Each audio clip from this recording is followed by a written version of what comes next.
Hey laptop executives, Tammy here, and today we're going to talk about how to set up your Facebook group.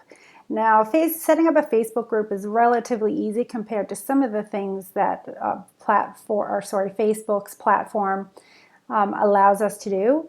And what I'm going to suggest that you do is keep your group in line or synergy or have some sort of recognizable connection between your Facebook page and your Facebook group so that people, when you actually invite them to your group, then they will understand where that transition is coming from if they are a fan of your Facebook page.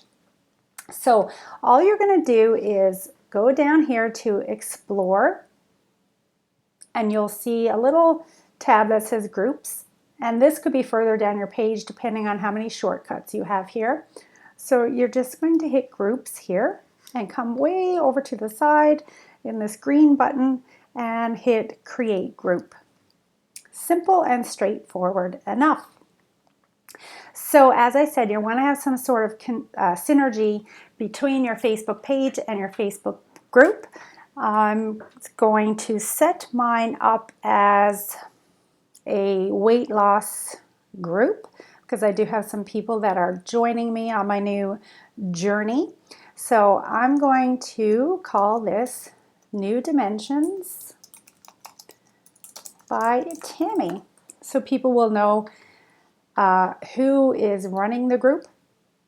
And I want to have my name associated with it, but again, that's going to be your preference and what your group is being used for. Now, you can't set up a group without adding a person to your group. So you need at least one person in there. So I'm just going to add my second profile. Now, I don't suggest that you have a second profile. Facebook can shut you down. This one has been there for so long and I don't actually use it, but it is convenient for this demonstration. So I'm going to just add myself into that group. But again, you're going to either need a friend or somebody who is expecting you to add them to the group, your husband, your sister, your mother, or something like that. So just you have to add at least one other person. Okay, and then you can either click here to pin to shortcuts, so that will show up on your left-hand side of your home page where the news feed is. So if you want that to show up every time so you don't have to fiddle around with how to find it, you can just hit pin to shortcuts. And we're going to talk about the privacy levels of the group in a short bit. So just leave that as closed group. So all you're going to do simply is hit Create Group. And then it's going to ask you to choose an icon. Now you can find something that's in line with what it is that your group represents.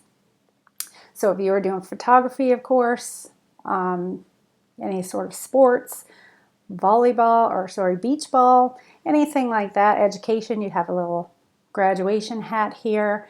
But mine is about weight loss and dieting, so I'm just going to use, I'm not sure if that's an apple or a tomato, but they will both apply.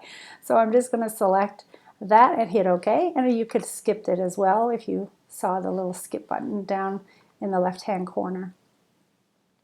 Okay, so I have already pre-selected a photo, but you could put any photo that you like in this section here to personalize your group. And that photo size should be 1602 pixels by 500, and then Facebook will shrink it down accordingly to 801 by 250. Okay, so make sure that your group size is in the right dimensions so that it adjusts properly. So I'm just going to upload my photo here. Okay, and mine is in my download section, and I've pre-made this cover photo, so I'm just going to insert that right in there. And of course you can move it up or move it down, but because mine is the right size, I wouldn't have a lot of movement in there. But of course, if yours wasn't the right size, then you're going to drag it so that you see the best part of the image that you want people to see. Okay, and then just hit Save Changes. Okay, so now our Facebook cover photo is in. We're gonna scoot down here and we're gonna hit this little tab with the 3 dots for the drop-down menu, and we're gonna go here to Edit Group Settings. Okay, now you can, here is where we're going to fill out all of the privacy settings, the description, where the location, if you want to put a location on there, and the type of group. So let's just go in here, pick a group type. So we have buy and sell, neighbor, support, team, parents. So pick the one that you think is the best one, again, that describes your group. And mine is going to be support. Hit confirm. And then you're going to put in what the description of your group is. Potential members, see the description is if privacy is set to public or closed. And again, we're going to go through that in just a minute. So I'm just going to say this awesome group description. So you're going to enter the description that best describes your group. Okay, I don't usually add tags, but you certainly can if you want people to be able to find you for something that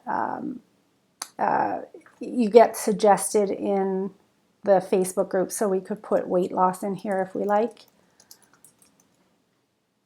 I could even just add Weight Watchers here, and then anytime that Weight Watchers comes up, there's a potential that my group would also be suggested that people could join. I don't add a location because mine is going to be specific for or open to any location because I'm going to be using it online. But if yours is for like a local local members, then you can just add your location here. So you just hit add location, and then I could put in Halifax, Nova Scotia here, and then just hit save. Okay, so you just enter your location there. Now this is something you do want to do, and you want to customize the address so that if you ever want to share your group, let's say you're putting an ad out on Craigslist or something like that, and you want people to come to Facebook and join your group, you want to have an address, a customized address that you can share with them. So I'm going to call, hopefully this one will be available, but if not, we'll keep trying. So I'm going to try new dimensions, customize address. So not available. So let's say new dimensions by Tammy and customize address. So there we go. That one worked. So now if I share this link with anyone outside of the group, they could just click on it and they'll come in and request to join my group. Okay, privacy settings. This is the one we skipped just a little while ago because I wanted to bring up this screen. So essentially there's 3 different levels of privacy settings that you can choose from. One is public. Anyone can see the group, its members, and their posts. I don't recommend a public group, one, because if people can see everything that's in there, your posts, all its members, and they can see the group, they have no reason to join because they can just stay outside of your group and see what's going on. So I usually choose between closed or secret.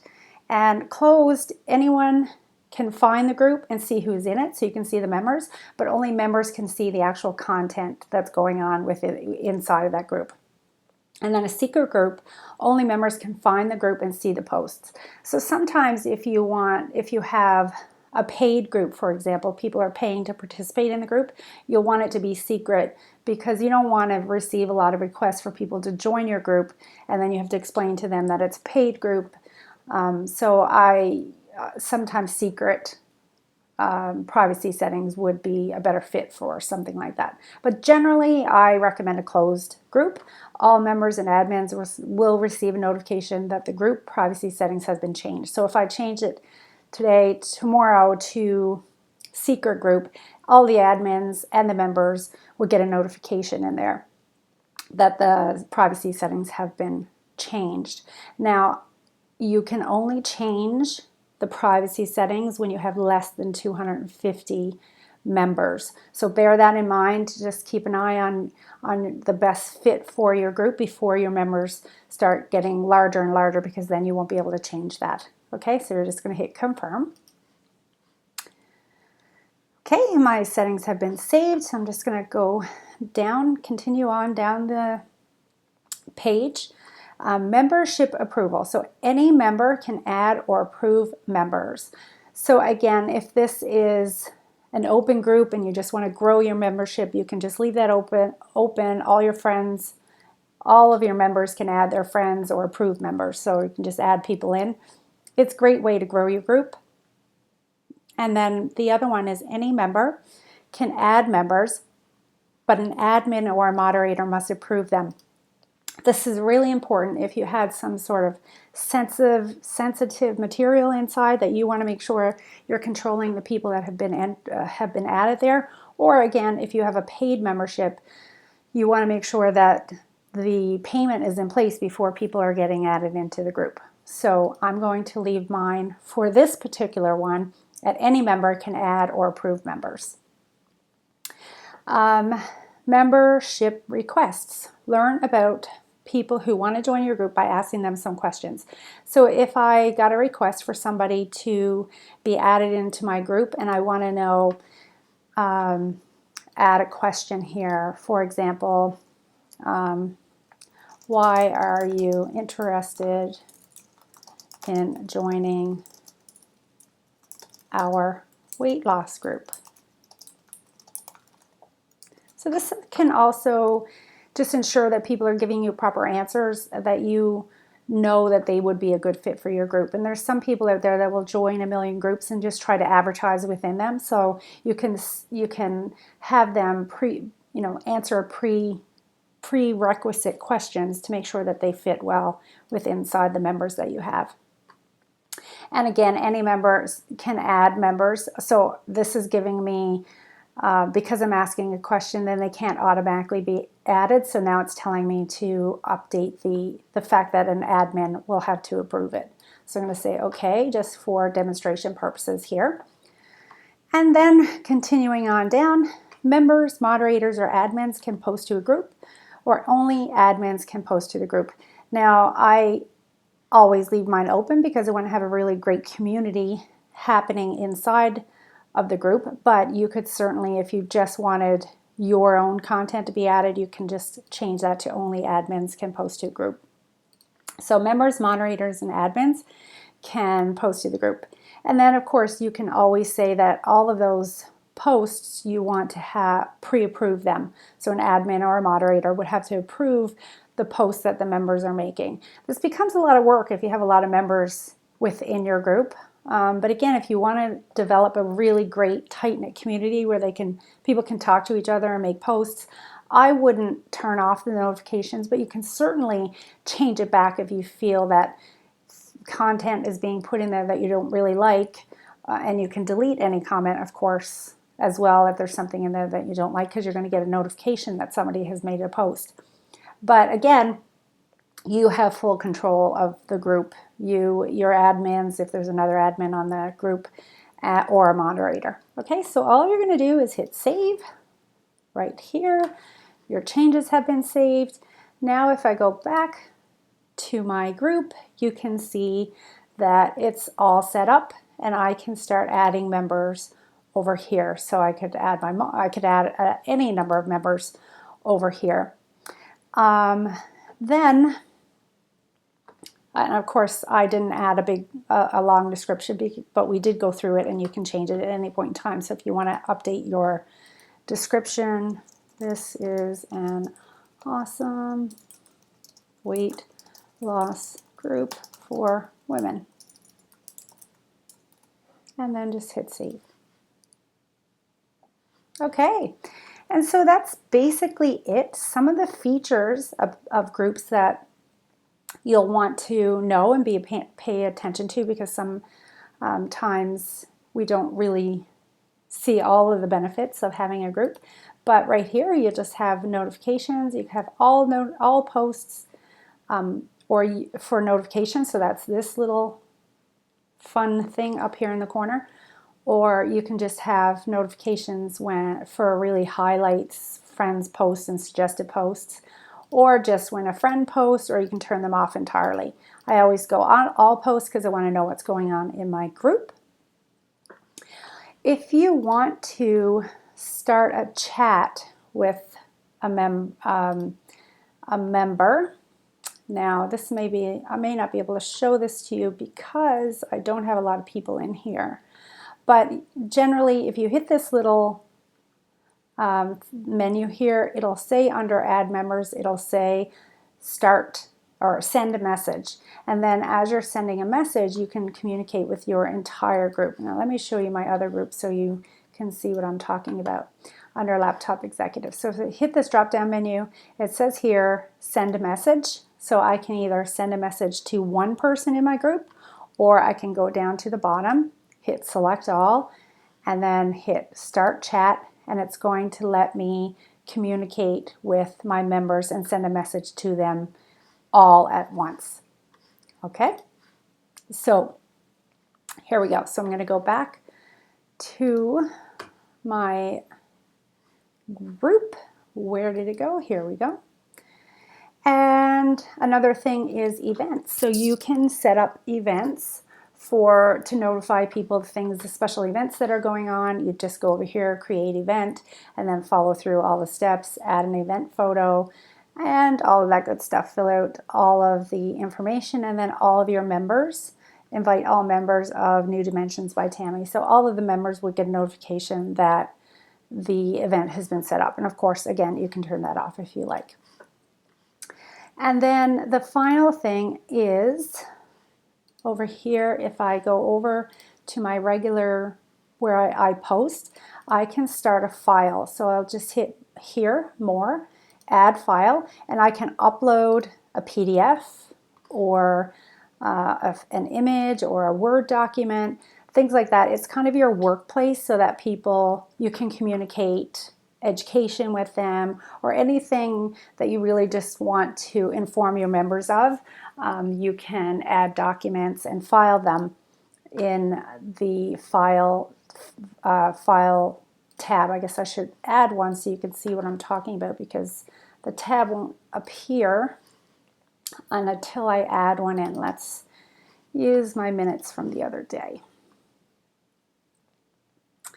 Okay, so now I have a file in here, and if I go over to my group, all right, it's not showing up yet, but I can, at some point, it's maybe taking just a couple minutes, it'll pop up over here. Once again, I'll go over to my other established group and you'll see what I'm talking about. Right here, you'll see a note that says Files, and then anything that I've added in when I was posting a file will appear like this. Okay, so those are the highlights of setting up a Facebook group, and I hope you found this very informative and useful. Again, keep the synergy between your Facebook page and your Facebook group, because we are going to talk about how to move people from your Facebook page to your Facebook group so that you can communicate with them for free and on a regular basis. So that's it for today. Thank you so much for tuning in, and please let me know down below if you have any questions. I love hearing from laptop executives. Have a fantastic day. Bye.